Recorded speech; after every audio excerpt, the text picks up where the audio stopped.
Andrew, is there cause to get rid of Bowen from the ministry? Yes, look, I think we should regard this segment of your show as a public service announcement. We're providing material for the opposition to ask the Prime Minister to shoo the Energy Minister energetically in some other direction. I'm not quite sure what portfolio I would recommend, given that his obsession will probably cause the implosion of his ministerial mind if he's moved away from this, because this is his favorite toy. But I did come across this, weird notion of ministerial code of conduct. And I thought, well, Al Capone was finally screwed with tax evasion, not the crimes that he was famous for.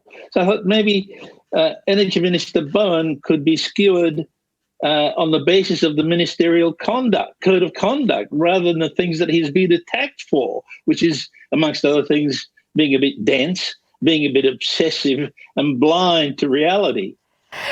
Because, really, there's been no explanation, no scrutiny of his policies, and obviously they're not in the public interest. So go Bowen, away.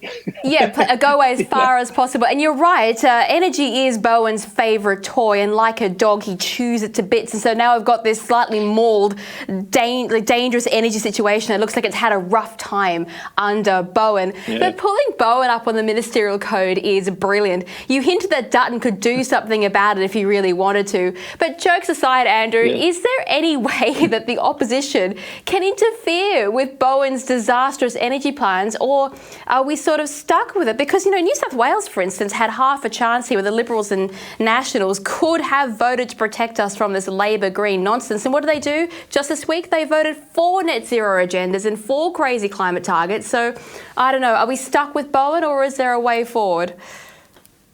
That's a very hard question, given the fact that he's glued himself to the portfolio like protesters to a painting. I just don't understand how, I was going to say, I don't understand how an intelligent person can be so misguided, but I'll take that back, because not recently I wrote a piece, I think it was in the Specky actually, about the condition known as dysrationalia, in which otherwise supposedly intelligent people make terrible decisions. So maybe he's suffering from that. But that would take a psychiatrist, a psychologist to open. I don't think the Prime Minister would go for ordering a psychological assessment of the Energy Minister. But I think the other point is that whether the Prime Minister will actually do anything along these lines is really doubtful. Obviously, he won't. But I maintain that the opposition should raise it, because by raising it and putting it into the public domain, some media, like you and I, and others who actually are still professional journalists, will cover it, and the question will be planted in the public's mind that this guy is not adhering to the ministerial code of conduct. I mean, not that you could say anything further that is more criticism than he's already had.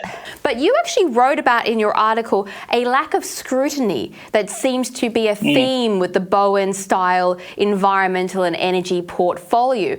Are you surprised by the sheer absence of detail? Because it's gone beyond a joke. No one knows where the public money is being spent. No one knows what the plan is for these renewable farms in 20 years, how much money has been set aside, if any, to replace them or even to remove the turbines. There are no answers to any of these questions. That's right. That's in section 1.3, Roman paragraph 3. His policy decisions have to be open to, as you say, public scrutiny and explanation. I mean, that's number one. Now, there's been none, but there's been none since the beginning of the global warming, climate change scenario. Nobody's ever given any explanation, not even an explanation as to why any of this is being done. People just sort of assumed that the rubbish that came out, the smoke that came out of the IPCC chimney was actually rubbish. And it's been completely debunked 100,000 times. So no, I don't think the government is really able to provide an explanation because there isn't one. That's the issue.